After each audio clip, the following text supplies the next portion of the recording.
You ready? I'm ready. Welcome, everyone. This is episode 6. So, look, don't be mad at me. We still don't have no name, but we just going with the flow. There's nothing wrong with that. Right. When it happens, and you'll be the first one to know. But let's welcome our next guest. Her name is Kay. She has a lot to talk about, and she wants to spread some awareness when it comes to postpartum depression. Yes, mental health, postpartum, family life, Yes. balance. Yes. Motherhood. Yes, motherhood. Motherhood. Yeah, that's basically everything about motherhood. Yep. Yeah. So let me ask you this, Kate. You said, and you don't mind if we touch on this, right? Yeah. You say you Open lost. book. Yeah, you lost your child. Yes. How old were you when you had your first child? 29. He was my very first. Wow. So I found out I was pregnant in the end of September. Went to appointments, everything was fine. I went to my 25th week appointment, ultrasound. Yeah. I'm not even in the appointment 2 minutes. Wow. And I literally hear, there's no heartbeat. And I said, excuse me, what? She said, there's no heartbeat.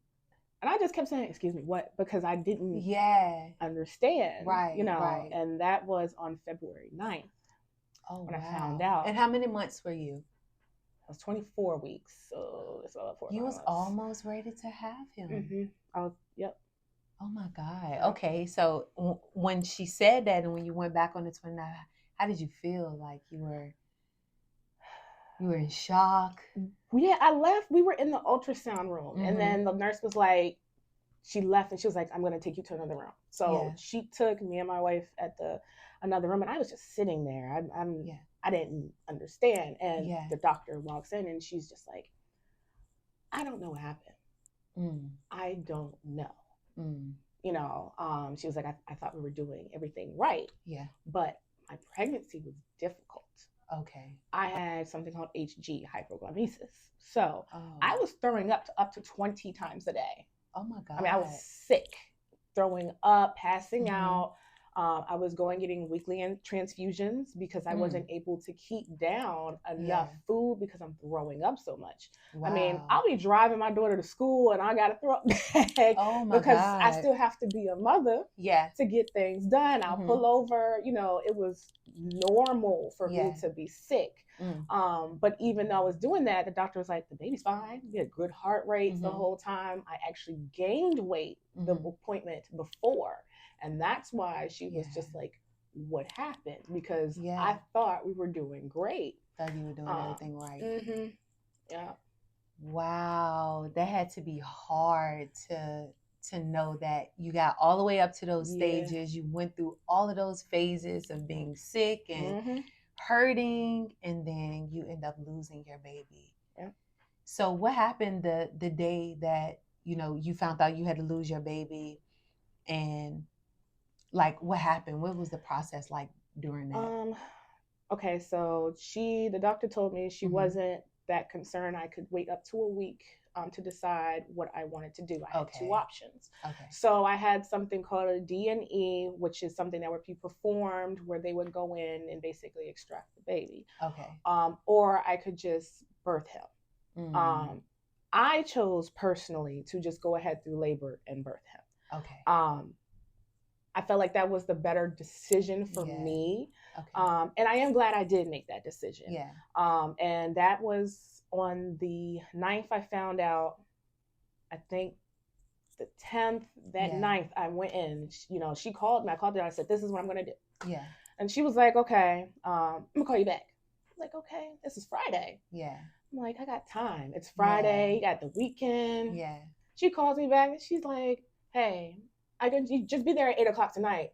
I'm like, 8:00 tonight? Like, wow. Now? Like, it's 12 o'clock right now. And I'm just sitting there like, I thought I had time. Yeah. Yeah. So now I'm freaking out, but I'm not freaking out because I'm still trying to process. So I call my wife and I'm like, we're supposed to go today, like tonight. And that sped up everything. Right. That sped up everything because we had not told our daughter we hadn't told her yet. Whoa. When you did finally break it to her, how did she feel? That's a moment that I will never forget. That is a sound I will never forget. I broke my child's heart. And to hear in her voice and her how bad, I can replay that and hear it and see it so clearly, because I picked her up from school, and I was driving, my wife was in the passenger seat and she was asleep. That, I think that was just a way of her coping, because she's just, I'm here but I'm not here. I really don't know what to do. So I picked her up every day. I'm driving home and I'm like, how do you do this? What do you say? Like, I don't know how. I'm thinking like I'm freaking myself out, because there's no going back. So I let her know. I was like, honey, well, I have to tell you something. Mommy went to the doctor. I said, well, we nicknamed him Ant, because that's what we all call him Ant. I said, Ant has to go live in the sky with grandma XYZ. And she just bust out into tears. And it was like a scream cry, and I felt so bad. Aww. And I just drove and I was just crying myself, and I was like, you gotta get yourself together. So and I had to say, make sure like you do understand what mommy is saying, right? Like, I do need to make sure that you understand. And she was just like, yeah. So we were talking through it a little bit. So I was like, mommy has to go to the doctor to get a little bit better. But I was like, why don't you go ahead and draw a picture for your brother? Like, I could do that. You can make it. So she did. We got home. She was still upset, but she drew a picture of her and him. She picked out his outfit that he was going to wear. So I tried to still include her, but it be appropriate for her. So it was just so much. I was in labor for 30 hours. Oh my God. 30 hours. 30. Your whole weekend. Hours. I didn't think I was going to make it. Oh my God. 30 hours, and I only dilated a half a centimeter those whole 30 hours. Oh, no. So they had to induce you? Yes, they induced me, and I was not getting anywhere. I mean, nowhere. Over a day and a half, and I'm just like, so I'm just gonna stay here. I had an epidural at this point, and I'm glad I did, because you see in movies like, oh, I want an epidural, let me get that right now. It does not work that way. At all. People don't realize you have to get a whole bag of IV fluids before you, like, it's a whole process. It is. And I was like, we're gonna start there now. I'm glad we did, because I went through having a fever. I was throwing up during labor. I blacked out and passed out during labor. Oh my God. And came back. Yes. It was rough.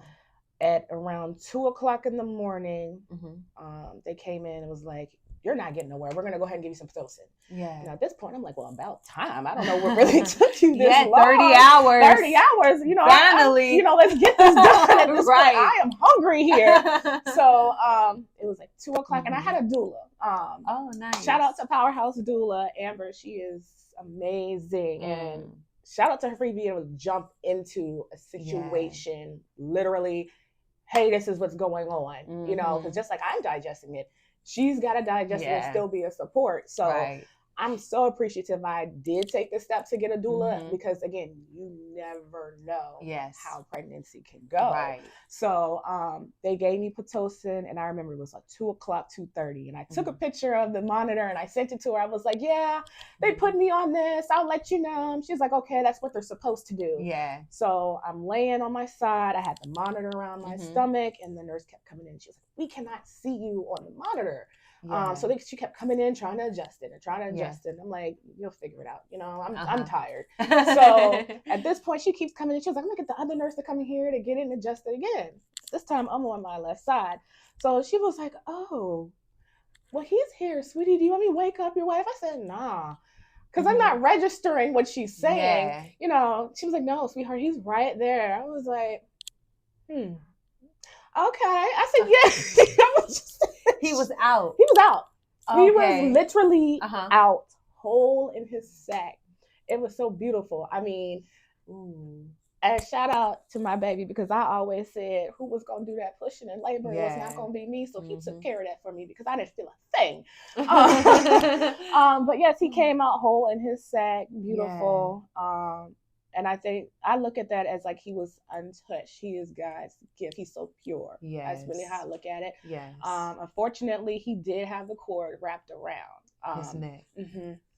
Yeah, so we do think that's part of what happened. Yeah. I did have my placenta tested, which ended up coming back that it had some abnormalities to it, but it's not going to really pinpoint what it is. Right. So ultimately sometimes it just happens. Yeah, sometimes it does. And it's so unfortunate that you had to go through that, because I'm pretty sure you would have spoiled him rotten. He would have lasted a week. Nah. That's my baby. I don't know what you're talking about. Oh my! How do you feel now, knowing that you had to go through all of that? And now, well, if you would have asked me that question a month ago, that would have been different. Well, let's go back to a month. How was it a month ago from now? Like your emotions and just thinking about it. I think from when it started to roughly October, November, January. Yeah. I was fine. Like, it wasn't fine. Yeah. But I was fine. Right. Even though I was not fine.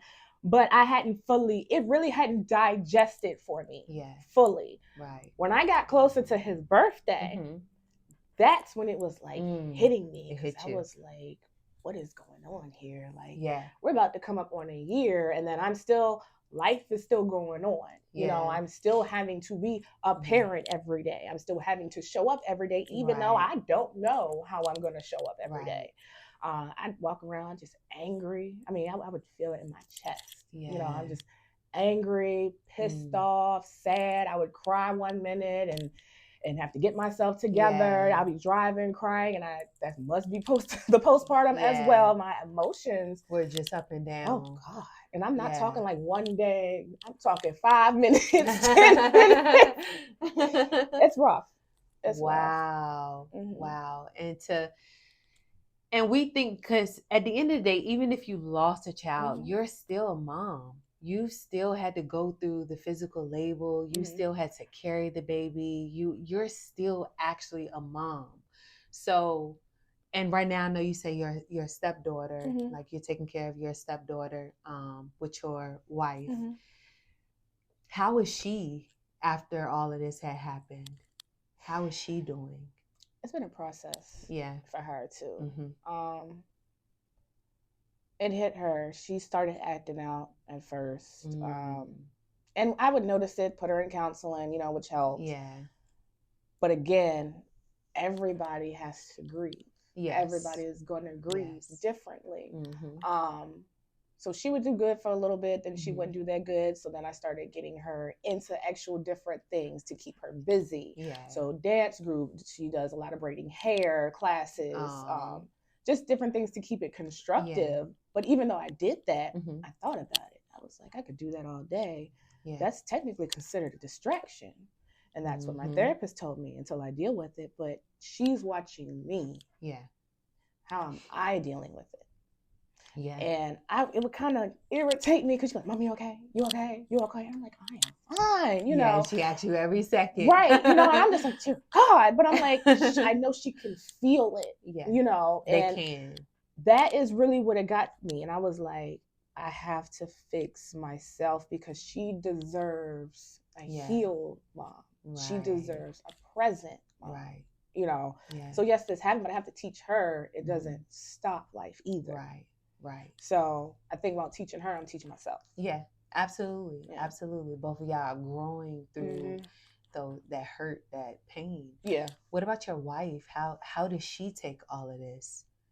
How was her grieving process? Everybody is different. Yeah. Everybody is different. I think her approach is working.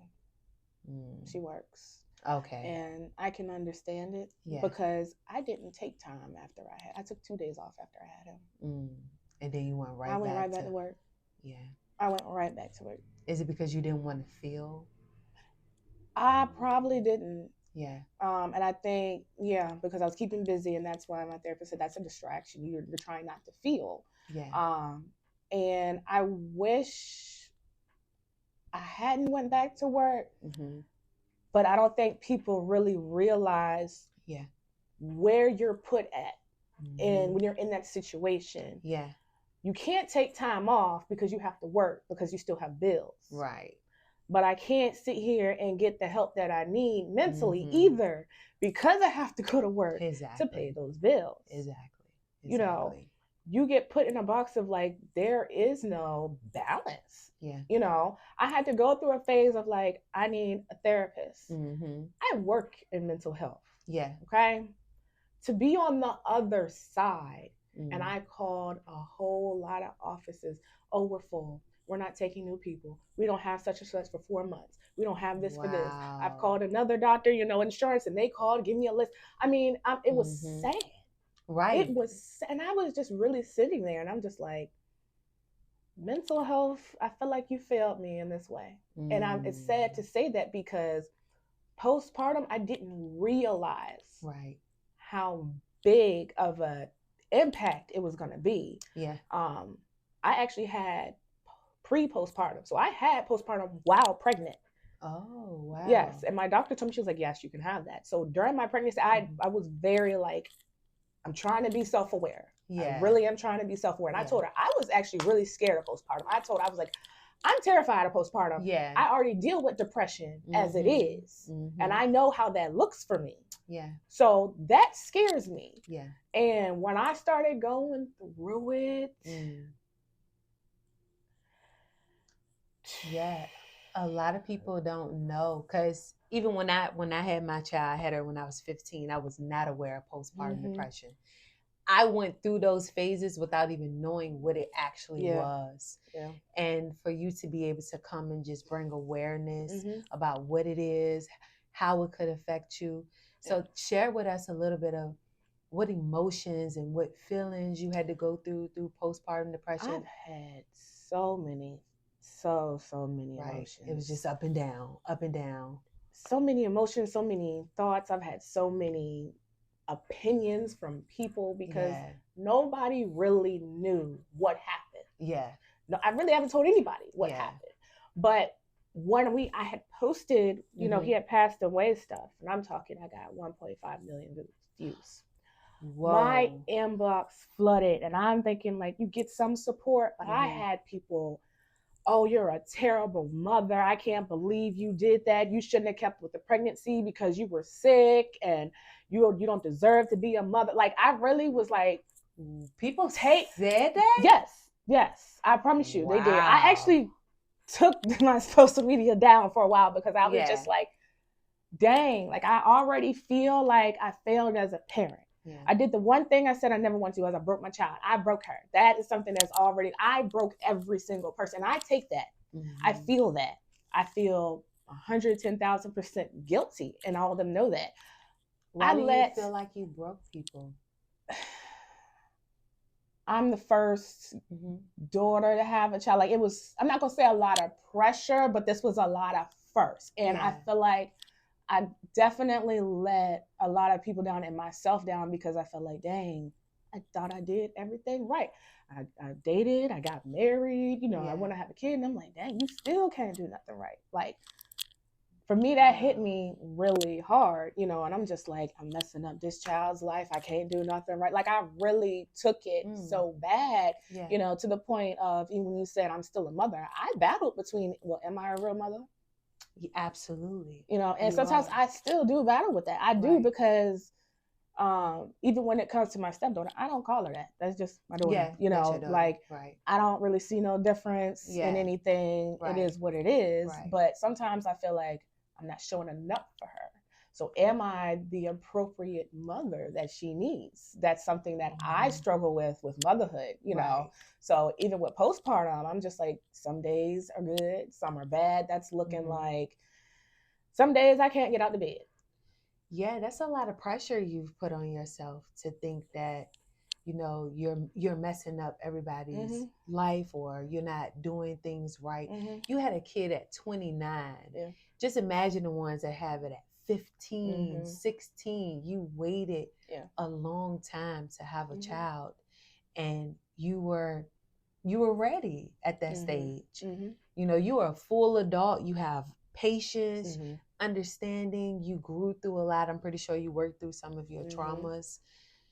It's tough to put all of that on yourself, because that's a lot to carry. Very heavy. Yeah.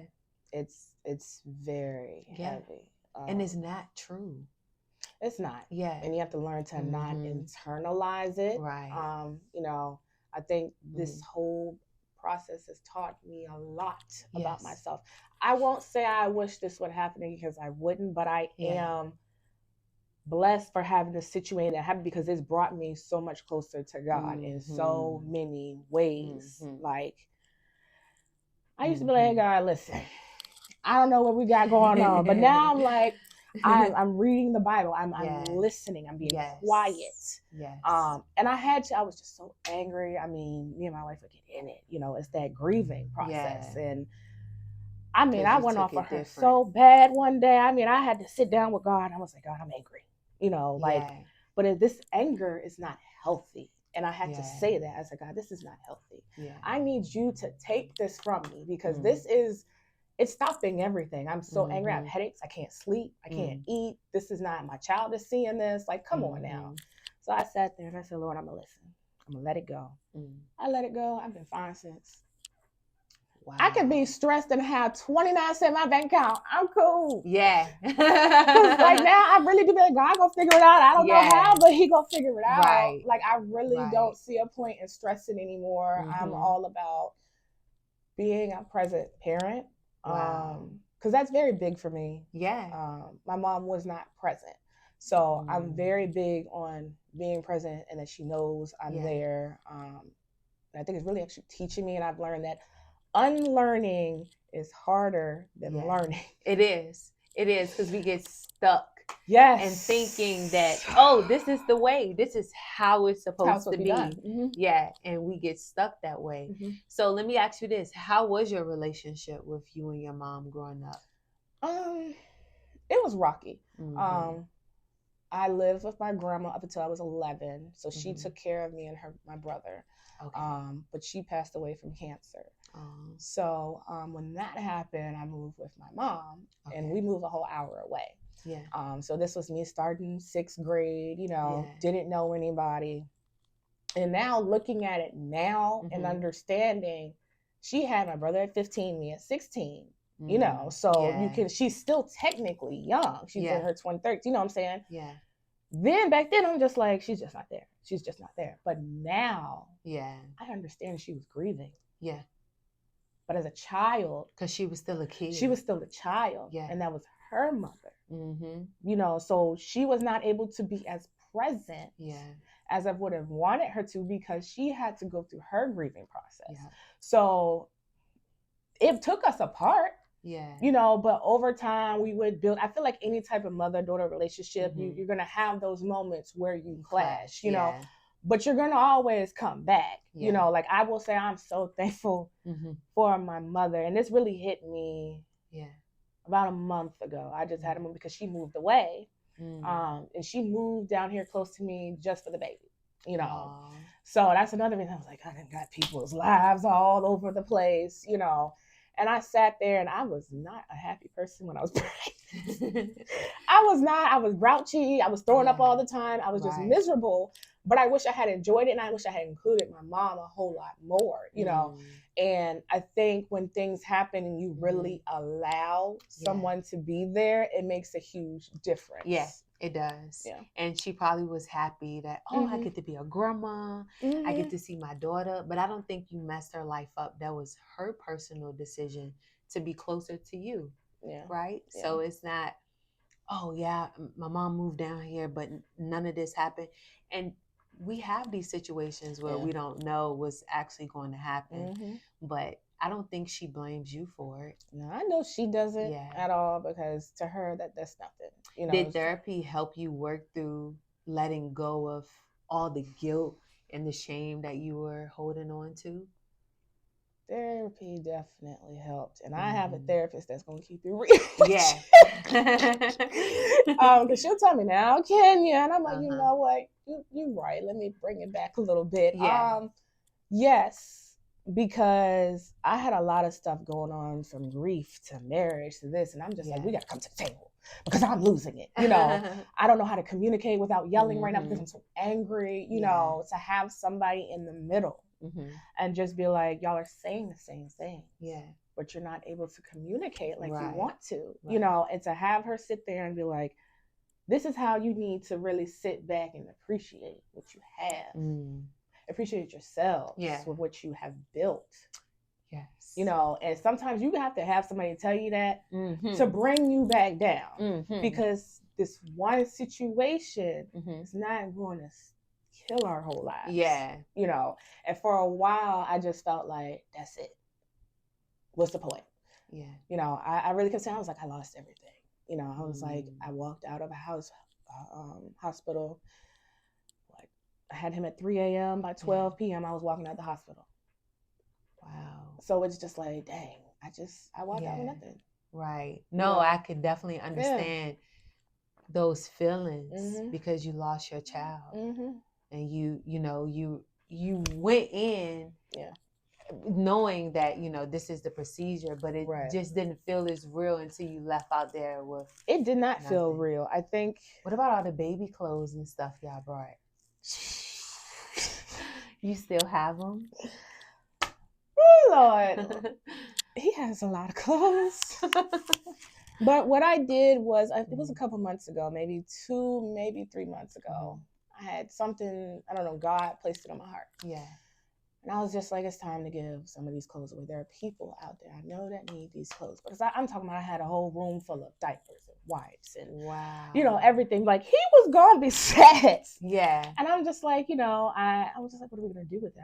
I don't want it to just sit here. So I had put this post on Facebook, and I was like, out of the kindness of my heart, I want to give to people who need it, in memory of my son. I feel like this is a good thing. Yeah. So I did give some of the clothes away to a couple people. I was actually able to donate to the hospital that I had him at the ward. And so when I did that, it was nice to go see people. And it's very fulfilling. Yeah. I still have certain pieces of clothing that, like the ones that are on my daughter page, we kept those because those are ones she's picked. And there's certain little outfits, like my sister got certain ones. So we did keep some stuff. A lot of it I did give away, and it wasn't in a bad feeling. Like, I actually felt really good when I did that. But then I had to stop because I got so many inboxes, this person. And I felt upset because I'm like, I can't help everyone. You can't give it and I was so overwhelmed. I'm just like, I want to give y'all all something, but I can't, Right. And then somebody inboxes me and said, hey, somebody took your post and they're trying to get the stuff from you and sell it. And I was just like, why does somebody always have to do something? Yeah. When you're just trying to help. Yeah. Right. And I'm just like, come on, y'all. Like, right. Yeah, people can just be retarded sometimes. We just gonna say it like it is. Yeah. Retarded, where someone is doing something nice for someone who really needs it, and here you are trying to make money off of it, and you don't even really need it. Correct. And trying to take it from someone else that really does need it. Mm-hmm. So how old is your daughter? She is 10. Okay, you have a preteen. She 10 going on 25. Tell me about it. I got a 40-year-old in here. You can have this one too. How is it parenting a preteen right now and still trying to actively work on yourself and your mental? Oh, child. We have our days. Yeah. We have our days where we're a little bit clashing because I don't know what you got going on today. We need to fix it, know. But other than that, I feel like our relationship has grown so much more. I know during this grieving process, she definitely got so much more attached to me. And I think we were trying to heal. Like, she was sleeping in my bed every night, because she used to wake up crying, upset. Yeah. So, like, we had to go through everything. Yeah. We really were going through this whole thing together. Wow. So, I mean, I'll take her out, do little mommy and daughter things with her all the time. I let her talk about things. We make it in a good manner. So it's not sad. We don't have to talk about him in a sad way. Right. He wouldn't want us to be sad, know. So she's growing and learning. Yeah. And learning how to communicate how she feels. Yeah. Because she's quick to do nothing. Yeah. Okay. They always do when you ask her what's wrong. It's nothing. Nothing. All right. So when you're ready, I'll be over here, you know. But I try to always go back and reiterate whatever it was. I still love you regardless, but we got to get this together, you know. And sometimes I have to sit back, and we will have these real conversations. And I did this maybe a couple weeks ago. I said, "What can mommy do to help you? Yeah. What is mommy not doing that you need? Yeah. What are some things that you're finding is not working? Right. You know, and I always tell you, you can be honest. You know, you won't get in trouble for anything that you tell me. And that helps so much because I'm not going to know. I'm sitting here racking my brain when I should just be sitting here and ask her. Yeah. She's old enough to tell me. And it helps too. It helps with the communication because, you know, preteens and teenagers, they tend to shut us out because they do have their own life outside of us. They be at school. They have a whole life. She just in everything. Yes. I'm just like, you know, why are you in my room? Girl, you don't have no privacy in this house. Yeah. You know? Seriously. It's my house. Seriously. Yeah. So how old was she when you came into the picture? 3, turning 4. Okay, so you've been in her life since she was 4 years old. That's beautiful. Yeah, that's beautiful. Yeah. Did it feel awkward? Did it feel weird coming in, trying to? No. Nope, because it didn't come in that way at all. Me and her mom were just friends. Honestly, at first, because I had just gotten out of a 5-year relationship, going through my own stuff, and I was just like, absolutely not. I was work. I get off one job, go to another, you know, that's all I did. Yeah. So we formed a really good friendship, but I had told her regardless, even we stay friends, we could not be friends, but even the relationship I had built with her, regardless, that's not going to change. Yes. I don't believe in people coming in people's lives and just leaving, especially for a child. So that was already established regardless. Okay. At the end of the day. Right. Because we lived in separate homes for years, you know, then we moved into a house together, you know, so it was gradual. Yeah. Yeah. Okay. Nice. Did, you know, when you came in and you start, you know, being her mom, did she start calling you mom or did it take some time? So I'm going to tell you how this went because I'll never forget this. I was and, you know, she's back in her car seat, you know, and I think she was eating a popsicle because my child, she will sell you out for a popsicle. So she was like, Mommy. I said, yes, with her. She said, because she really called, she'll be like, Mommy. And I'm like, sweetheart, it doesn't matter. She was like, well, which one is? I said, sweetheart, it's whatever you want to call me. I'm going to answer regardless. You know, it does not matter. Whatever you want to call me, whatever makes you comfortable. She said, well, you take care of me like a mommy. You pack my lunch like a mommy. You buy my stuff like a mommy. So, yeah, you're mommy. I said, if that makes you feel fine and good, that's fine. That's beautiful. That's beautiful. It's simple. Yeah. I don't feel like anything has to be complex, you know. Right. And I asked her, I said, well, how do you feel about having 2 mommies? She said, I like it because it's more fun. Leave it at that. You know, and she's been fine. That's beautiful. That's beautiful that she can recognize, oh, okay, you do this for me. You do that for me. You mom too. Yep. And I know her little voice at the time. It was so cute. Yeah, just like the little things that just go through your mind, you know. Right. But yeah, that's my baby. Are y'all going to try to have another child together or you want to kind of wait a while? No. You know. I would like to have another one, but I feel like it's going to have to be the right timing again. But I have learned it's not my timing. That was the problem. I went on my timing. Right. It's not on my timing. I do feel like I'll be able to have another one when it's the right time, when it happens. I definitely would like to go into it with a better appreciation mindset. Yes. Less stressful. Yes. I know that was it was just a lot. Throwing up all the time. Yes, Oh my God. I was just like, help me. But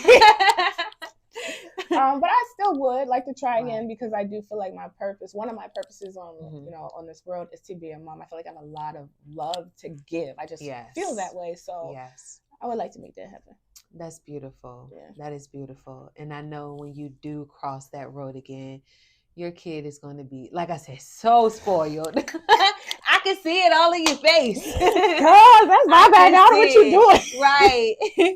If you don't mind me asking, because I know you said that you're married and to a woman, what was the process like getting pregnant and going through that? So it's a product called Moisey Baby. Okay. So it's an actual kit that you can get, and like they're test tubes, basically, like a syringe and everything. So before we had even gotten to that, you know, we had tried to figure out, okay, how are we going to go about this? Yeah. Are we going to go the IVF route? Are we going to do this? And I'm like, first of all, let's be realistic. Who gonna pay for that IVF? Yeah. Not me. So scratch out the list. Okay. So then I was like, okay, we can find a donor, you know. And that was not an easy process. Wow. Okay. What made it difficult? Because I'm picky. Okay. Boom. There we have it. You like, Yeah, because I need you to understand, yes, you're going to sign this contract. Yeah. I'm very serious. You are a donor, and that's the role you're going to play. Right. I don't need you to be a parent. Yeah. I don't legally. You're going to sign this paper, and if I feel like you can't do it, don't you worry about it. I'm not saying they can't know who you are, but that's not how I want things done. Okay. That's not how I intend to do things, because if I wanted my child to have you there, and you there, then I would just do that. They can do that when you go get a donor. They can be part of the kid's life if they want to. If that's what they agree upon between that person, sure. I don't want that. Okay. you know. Yeah. Appreciate you. You know what I came for. Let's be real. Like it literally went like that. I was like, okay, so we're here. I'm gonna give you this tube. I promise you how I'm gonna give you this, and you go ahead into this bathroom. You do what you need to do. So he was there. Yeah. I was like, you go do that, and you just leave that outside. Yeah. So it was and excuse me, because I don't know how this works. I've never told anybody this. That's why people can be like, I know you like it. So was it a line of men that you picked from? No. Oh. Yeah, no. But like my wife would be like, well, what about this person? I'm like, It was like a book of them. Nah, these were people we knew. These are people we knew that these are actually, and believe it or not, we had friends that be like, you know, if you ever want to, I'm cool. Blah, blah, blah. Yeah. Like I never knew how many people were like so open. I'm like, dang, for real, y'all let me be your baby mom. Let me stop playing. But I would just like, yeah, your mind not right. Next, seriously, you got a problem. Next, what was different about the person that you actually picked from the ones that you didn't pick? Respectful to what we wanted. Okay. And not crossing boundaries. For me. It's always been respectful on all ends. Yeah. It doesn't just need to be me and this. It's all. Yeah. This is something that we all need to discuss. And we sat down and had these discussions, because if you can't be upfront and I can't be upfront with you, that's not going to work regardless. And that's how that worked. Wow. Okay. That definitely sounds like a process. I don't know if that was fun. Not for the weak-hearted. It's not for the weak-hearted, honey. It's not for the weak-hearted. I'm glad you were able to find someone, like you said, that matched your morals and the boundaries that you had in place for you and your wife. Were y'all happy after you picked this person? Did you feel like relief after you picked them? I don't know if it was any relief. It was more like, oh, okay. We'll see, I guess. And I don't think I put much into it because I didn't want to get hopes up. Okay. So it wasn't like I'm checking. I'm not going to even start that. Yeah. You know, and the only reason I found out is because I had to go to the urgent care for something, some type of new hire thing I had to do. Yeah. And she goes in there and she was like, oh, you're pregnant. I said, oh. Wow. You sure? And it was great, you know, but I mean, and I went home and I told my wife, I was like, yeah, so look at this piece of paper. She was like, you pregnant for real? I was like, it worked. Yeah. Whoop-de-doo, right. Right. And it took us a while to really like, how it really worked, because we had took at-home pregnancy tests. Yeah. I think we did it twice. They were negative. Oh. So I was like, girl, don't worry about it. Yeah. But she was like, I kind of expected it because you were just real grumpy and snappy last week. I don't know who that was. Oh, my. Yeah. So was he notified after, you lost your baby? Yeah, I did let him know. Okay. How did he feel about that? He was just more concerned about me. Okay. Really. Okay. Just make sure I was okay. Yeah. That's really it. Yeah. Okay. That makes a lot of sense. Because at this point, it wasn't really anything he could do. But, correct. Yeah, but correct. To make sure right. you were good. Well, that's good. That's good. Would you do it again with the same person, or would you pick someone different? I'm gonna pick somebody else. I'm gonna pick somebody else. Because I'm so like, all right, was something wrong with me? Is something wrong with him? Well, we just gonna take it all over, start from scratch, because I don't know, and it's nothing against that person at all, but like I'm just so like, well, what did I not do right the first time? Right. And I probably need to get out of that for real. You do. Because you go back to putting the blame on you when you wasn't really in control of any of this. You did what you needed to do. You went through the procedures. You was pregnant. You did the best you could while being pregnant, especially your first pregnancy. Yeah. So it's like you can't really keep going back into it. Because it's only going to cause more mental trauma for you. That's definitely true. Yeah. But it's good that you recognize, okay, this didn't go right. I wonder what can I do better if I try again. Yeah. Versus just shutting down completely. Right. And it took a while to get to this. What I say about since last month, and last month was, not that far ago. Yeah. yes. Because I was tired. Yeah. You get tired of feeling. Yeah, right. It sucks. Day. And I'm just like, why? God, fix it, please. Yeah, and that was me. And I was like, God, I didn't ask to be one of these soldiers. Now you really need to find somebody else, because I'm tired, And I'm the type of person, when I go through things, I isolate. Me too. Because I don't want my energy to be on somebody else. When I go down in my depression, I go down. Yeah. And it's hard for me to come up. Wow. It's hard for me to come up, but I have signs of when I'm depressed. My room will get junky because I'm throwing stuff everywhere. Yeah. And that's what I learned from my mom. Your house is a reflection of your mental health. Dishes get up, you know, and now I'm just like, why my house looks like this? Yeah. Well, you didn't get up and clean it. Right? Shit, who put all these dishes in here? Didn't I say put it in the dishwasher? Well, there's stuff in there. Well, take it out. Seriously, it is. I can just recall some days where my room was just like, I'm like, why my room like this? I'm like, because my man it's just is cluttered. It's not here. Like, and I'm always the person like, my house has to be clean. It has to be clean. And it got to a point I was like, you can come in, but my house looked like a child lived here. I haven't gotten to it. You know, I'm sorry, but like, I'm trying here. Yeah. You know, and I appreciate my mom. She came for one time to just clean, because I'm just like, I don't have it in me. Like, there were days I just physically and mentally just don't have it. Yeah. And then take care of a child 24/7. I just felt like sometimes I'm overstimulated. Yeah. You know, and I don't think people understand how much overstimulation a child can give you, and not in a bad way, but not having wind down time. You know, literally I come home, hit the door. I don't even take my coat off. You know, I'm literally hitting the kitchen, taking the dogs out, getting ready for the, you know, you never clock out. Right. You never clock out. That's so true. That's so true. How do you go about that now? Because now that you have recognized, like, hey, I'm never taking those mental breaks and those that I need for myself. Do you feel like you have a self-care routine now where you can just like wind down? I definitely do not. Okay. I'm not even gonna lie. I don't.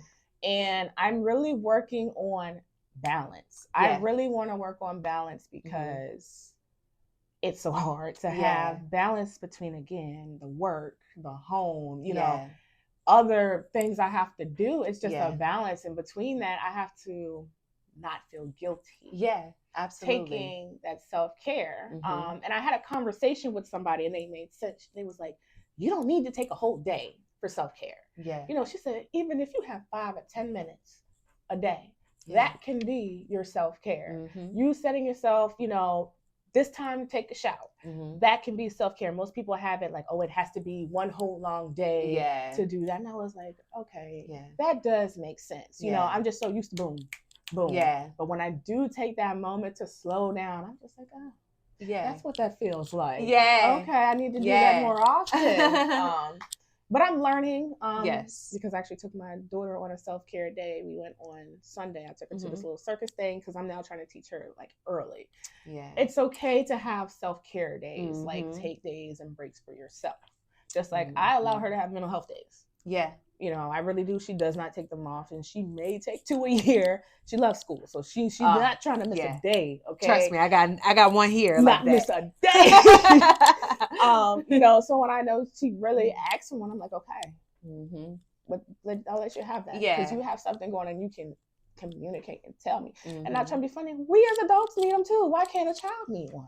Yeah. Sometimes seriously. It's just too much. It is. It is. Like getting up, going to school every day, coming home, doing the same thing over. I do believe that children do need those mental breaks because they're little humans too. They have minds, and like I said, they have a whole life out. They have their whole life out there at school that we don't know that much about, you know, and I'm out. What you do today? Right. What's the drama? Because I know you know. What's the tea? What the kids say? What's the tea? Because every time somebody, because such and such got in trouble, but I didn't get in trouble, but I was there. You're always there. It's always you. You're always there. Like, find something else to do. Right. I've learned that too. Do you think that God is calling you to sacrifice something in your life so you can get closer to yourself? Because sometimes we have all of these things. We work 2 jobs and we're a mom. We got, you know, house duties, wife duties. Do you think he's trying to get you prepared for when you want to bring in another child so you're not overstimulated with all the stuff that you never got a chance to get rid of, or just one thing that you never sacrificed to be able to trust in him that he'll be able to take care of it? Yeah, I'm going to tell you, and it's going to probably be like, what? Yeah. My marriage. I've had to sacrifice my marriage, and I'm going to tell you how. Okay. Grief, and I actually said this quote to my wife. I said, grief can either bring you together or tear you apart. Yeah. And again, when you have a household of 3 different people, all grieving in different directions, and you can't technically tell somebody how to grieve. Yeah. That's not just taking on you personally. Yeah. That's taking on together. Yeah. It's a family dynamic, you know, and it hit hard. And I'm just like, you know, God, all right. You took my child, now you're trying to take my marriage. Like, what are you doing? Like, I was starting to get angry. Yeah. You know, like, why? I waited to get married. I got married. I waited to have a kid. Now you taking that. I mean, I was just pissed, you know. And I'm just like, okay. After a while, I'm just like, I got to stop reacting, you know. Yeah. Obviously, things aren't going my way for a reason because it's a problem. I want it to go my way. Yeah. We want to be in control. I want to be in control, and that's my problem. Yeah. I have to always be in control. And I would talk to my dad, you know, he's like, my calm, please. Yeah. You know, I would just call him, I'm upset, and I'm like, Daddy, because you need to let me know if I'm wrong, because I'm just saying. You know, he'd be like, nah, baby, you ain't wrong. Okay. I just want to make sure it was not me. Thanks, Dad. Thank you. You know, but it's pushed me closer to God. Me and my daughter started going to church again. Nice. And when I went back to church, it was the Life Church RBA. It's the first time I went, and he was talking about the foundation with God, foundation and building your foundation. Sometimes that foundation is not stable and is not built the right way. Yeah. So that sacrifice of that foundation had to be a sacrifice because it's not strong. Okay. So in my marriage in that way right now, and we'd only been married. We got married. We weren't even married a year. We got married July 22nd, 22. So are y'all currently going through a divorce? No. Okay. We still good. We sacrifice the first foundation. Okay. And we're building the second one with more knowledge of actually understanding, because grief it's rough, but you have to grow. I did not marry the same person on July 22nd. That you're in a relationship with now. Correct. And she didn't marry the same person either. Yeah. You know, and it's learning, like, you have to still grow together. Yeah. It's not, you're still going to be the same person because you're not.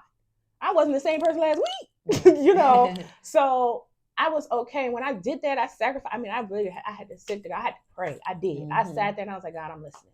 Yeah. I will give up everything I need to give up. I have to, I'm just going to listen. Yeah. I'm not going to do any talking. I'm going to just sit back and listen. He would tell me stuff here and there. I just let things go. I feel lighter. Yeah. You know, I'm able to communicate with her a lot better, you know, and sometimes you have to go through things to really figure out who you are. Yeah. Because I've had to go through this process of literally learning how to love myself again. Yeah. Yeah. You know, because I had been through the situation. Right. I'm not able to give the love out. Yeah. Like I should be able to. And as a partner, that's a struggle. Yeah. Not just on my end, but the person that should be receiving it. Yeah. You know, so I can definitely understand. It's a lot that goes in with it that people don't understand. Yeah. So. Wow. Yeah. Wow. I know you was kind of broken when he said your marriage. You was like, oh, what you mean now? Yep. We done been through a lot. What you mean? Yep. But I'm glad that y'all are working through that, because grief can take a while. You know, like you said, it's ready to be a year now. It just was a year in February. Oh, wow. Yep. Just been a year. Just a year. And I'm pretty sure there's still high emotions correct around this. And like you said, it's going to look different for you. It's going to look different for her. So it's good that you're working through those grieving stages. Yeah, and we've done well to make it positive. You know, we'll talk about it in a good way. Yeah. Got a nice little stand for them, you know. So it's all positive. I think we're in a place where it's not sad. Yeah. You know, I don't want it to be something sad all the time. So I think, you know, I wouldn't want to go through this situation again, but it has taught me a lot. It has made me grow closer to God a lot. Yeah. Because there are those nights with that postpartum. I didn't think I was going to make it. How long does postpartum last? Doctor said it can last over a year, a couple years. You know, I don't like to really put it over top of you have postpartum. Yeah. But I did recognize the difference between regular depression and postpartum. I did. Postpartum, I just felt so not present. Yeah. Not wanted. You felt unloved. Unloved, not wanted, not worthy. Wow. I had instances, I sat on the phone and I just cried and cried and cried. I just was like, I don't know what to do. You know, I had moments where I was just like, I feel like it'd be better if I was not here. You know, I mean, it's hard, and you don't want to be the person to be like, this is how I feel, because you're like, oh my gosh, da-da-da-da. Yeah. But I'm being very serious. I'm not complaining. I'm literally telling you how I feel. But when I tell you how I feel, it's coming across as complaining. So now I'm going to be quiet. Yeah. And now I'm suffering quietly. Correct. They don't understand. So what advice do you have for a mom that's currently going through postpartum depression and that's looking for some type of help, an outlet, you know, some type of advice where she's like, oh my God, I don't think I can make it through. Right. What would be your advice to a honestly, and I'll be honest, I'm a type of person, like, I don't like talk to many people. Because I'm very protected of my spirit and who I interact with. but this year has taught me to just allow friendships to come in. Yeah. And I've met a lot of people that also have children that have helped heal me. Yeah. Sometimes your group of friends that you have are not going to be the ones that you need at the time. They can be, but sometimes your friends serve certain things. Yeah. You know, I have a lot of friends that don't have children, you know, so I'm the one that was with the kid. Okay. So you can't really, they're not married. Yeah. You see what I'm saying? So depending on where you fit in, you got to find something. Like me, going outside was essential. I need the sun. You have to move. Yeah. Move, move. And if somebody actually says I'm here, let them be there. Because I'm the person like, yeah, you said that, that's all right. All right, yeah, I hear you. I hear you, you know, or why would I come to you and tell you something? Because you just want to know my business. Right. You know, right. Because it is people like that. There's people out there like that. Yeah. Correct. Want to see if you still hurting, if you still upset. Yep. Just checking in, making sure you ain't doing better. Doing better. Yeah. I get it. I totally get it. Yeah. Well, that's great advice. You know, get out, do certain things. Don't just drown yourself in your therapist. Emotions. And it's not a bad thing to get a therapist, honestly. No. I wish that Black men, females, everybody get a therapist. Yeah. I have to have one because, baby. Yeah, I have one too. I actually can't wait to talk to Maz tomorrow. I got so much tea to tell. That's why you need a therapist, baby. Fact. Keeping me I cannot wait to tell her. That'd be the time I be needing. Now that's self-care. Yes, absolutely. That is some self-care. When you could be excited about sharing information with your therapist and just having those conversations. People look at therapy so taboo, and it's not. I do. It's helpful. I wish more people would stop gaining the understanding, oh, I don't want a therapist. I don't want white people in my business. Okay, you can get a Black therapist. You get a Black therapist. And then even then, it's almost like, well, she don't know what she's talking about.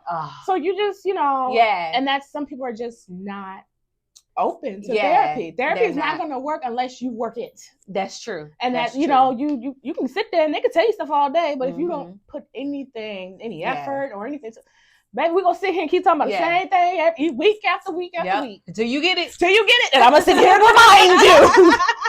Until you get Each time I'm going to. So, did we change? No? All right. Let's work on that next week. Yeah, right. It's really helpful. And it could bring, I mean, at some point you got to stop making excuses because we all need help and you're not going to get there on your own. So go find some help. Go find you a good therapist. It might take 2-3 of them, but it's okay. Shop around. If you're a male, we do have Men to Health. They are a male company. They have outpatients, especially for our men. It's so important that y'all get therapy as well. As well as also Focus Point in Richmond. They are great resource, y'all. Like, I'm trying to put y'all on because I really want y'all to get the help. I know how it feels to feel stuck and you don't have nothing or no one.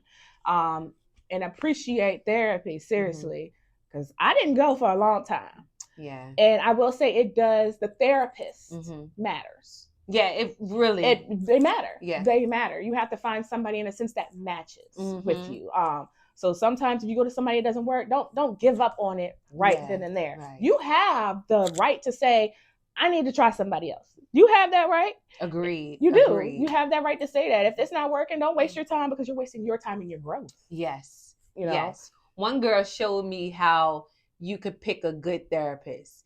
You give them 3 sessions, and if they can make you cry within those 3 sessions, they're a good therapist. Yep.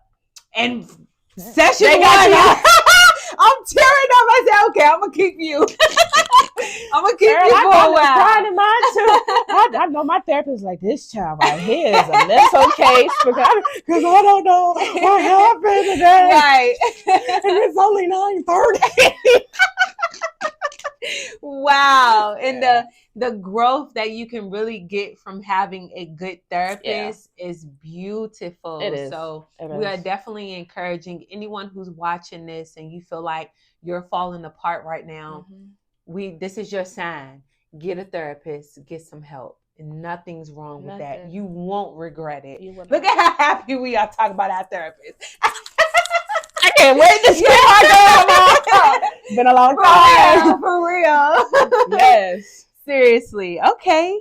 So I forgot to ask you this in the beginning, but I always like to ask my moms, who are you as an individual outside of being a mom? So share with us some things you do. Honestly, you like. That's what this year has been consisting of trying to give back to me. So I have a business called K's Beauty Bar that I make lip gloss, body scrubs. Yes. So I'm really trying to get back into that and kind of switch my focus back into that. I also have a podcast as well. Oh, nice. With my host. I'm the co-host. It's called Tune In or Tune the Out. So we've been working on that as well. And then I also have a candy cleanse thing that I have as well. So I do a lot of different things. That's good. That's that busy mentality. And this year is the year of me getting back to myself. And I'm loving that for me. Yes. I am loving that for me. Yes, I love that for you too. You got so much good stuff going on. I'm trying. Listen, I would love to be a guest on your podcast. You, girl. Yeah. Y'all gonna see her again. I'm trying to get on other people's podcasts as well. You have to come. Yes, absolutely. You just let me know. I'm gonna let you know, girl. Yes. Let you know. We got some good stuff coming up. Absolutely. That is great.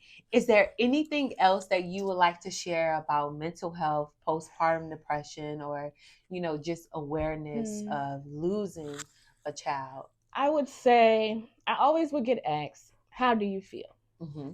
And I would say, I'm here. Yeah. And my therapist said, I'm proud of you for that. I didn't realize how big an impact of that I'm here statement was until she mentioned it to me. Wow. Because to me, I'm here is just like, I feel like I'm barely holding on. Yeah. But she's saying, you think you're barely, but you are. You're stronger than you think. And that took me it took me back. And I was just like, my God, I did choose to still be here, and I would say to anybody, it's okay to cry. Yeah. I'm be honest. I'm a thug. Okay? I don't like to cry. I gotta be in my car to cry alone, but sometimes you have to have those moments to truly break down to grow. Now, I avoided that as long as I could. Oh, wow. I'm an avoider. Yeah. Because, who wanna cry? I don't feel like doing that. Too much energy. That's where my eyes get puffy. My lashes fall off. It's just too much going on. But allow yourself to go through the motions. And it's hard. Oh my God, it's hard. You have moments where you're happy. You have moments you're sad. You have moments that you just don't even know who you are. Yeah. Because I've had to say that. I'm like, I've had to tell my wife. I said, I don't know who I am. Yeah.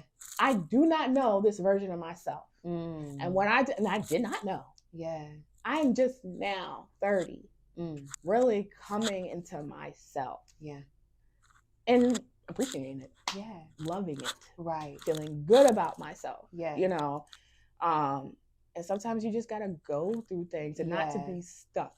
Yes. Not getting stuck would be the thing. We have our moments where we're up and down. Just try not to get stuck. Yeah. I will say it's so easy. I appreciate the people that will reach out to me randomly, because some days I'll just be like, oh, you just don't know I needed that. I wasn't gonna but yeah. Talk to anybody. Right. I mean, even if you got to write, journal. I mean, I've had to do it. Yeah. I've had to, but I am glad because I've seen the growth in myself. And I was like, wow. Look at you, girl. You doing a good job. Like you can actually make it through something. Because I felt like this is it. No, I don't understand. Never again. Everything was just ending. But it's just starting to begin. That was planting a seed. We just didn't. It wasn't watered correctly. Right. Sometimes God gotta break you down. He gotta break you down and replot you. Yes. Into a bigger plot. Yes, because some, like yourself, you have a bigger calling over yourself, and you may not have seen that at first until you had to go through. Correct. Yes, all of that. Yep. Do you feel like this have brought you more closer to like your purpose, your calling, or are you still like discovering it? I'm still discovering it, but I'm really feeling, especially like now, I've been feeling like, get up, move, get up, move. It's time. Get up. Like, and that's, again, you gotta listen. Yeah, you do. I have to listen. So I'm sitting here trying to put things together to move, like God says, to move. Right. You know, and it has helped to be obedient. Yeah, if not, then you could be sitting there real miserable.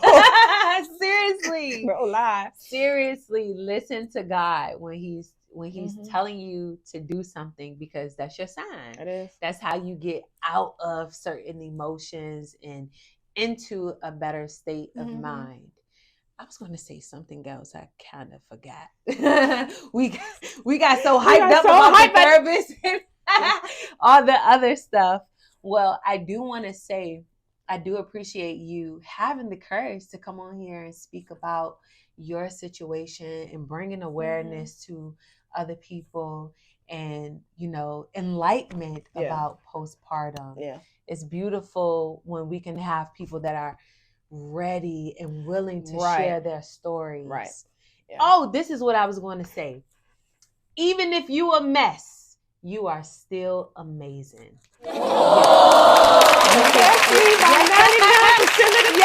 like this through you because I'm finna look real bald-headed when I leave here. You can still be broken and be a beautiful mess. So don't think that you're not enough or you're not good or you know how we get. We start thinking that we're just not good enough, and it's not true. It's not true. It's not. And I felt like that for so long. I felt like I was just in so many different areas. Yeah. Not good enough. Not good enough like a wife or an employee for, you know. Yeah. But we put that on ourselves. Yes. Yes. And I had to sit there and think about it. The word enough. Come on, girl. Talk to us. Break it down. Break it down. What does that mean? Yeah, what does it mean? Where is the limit of enough? Yes. In everybody's mind and perception, enough can be different for everybody. Yes. That's tolerance. So how do we measure it? Yeah. You can't. Exactly. You're measuring up to yourself.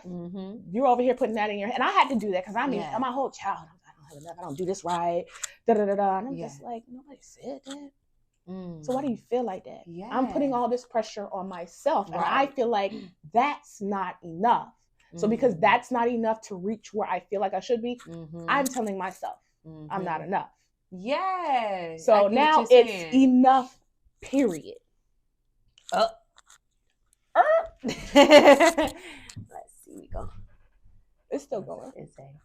Oh yeah, perfect. Yeah. It's still going. So enough, period. And that's really how I look at it. Yeah, it is. Because at the end of the day, we look at ourselves as we're not enough, and some of these things stems from our childhood and not getting enough love or attention in the household.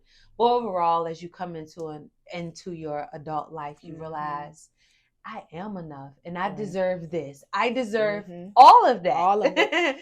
Yes, so my therapist had to explain that to me as well. Like, Tony, you deserve it. Like, just look at all the things, wonderful things that you're doing. Correct.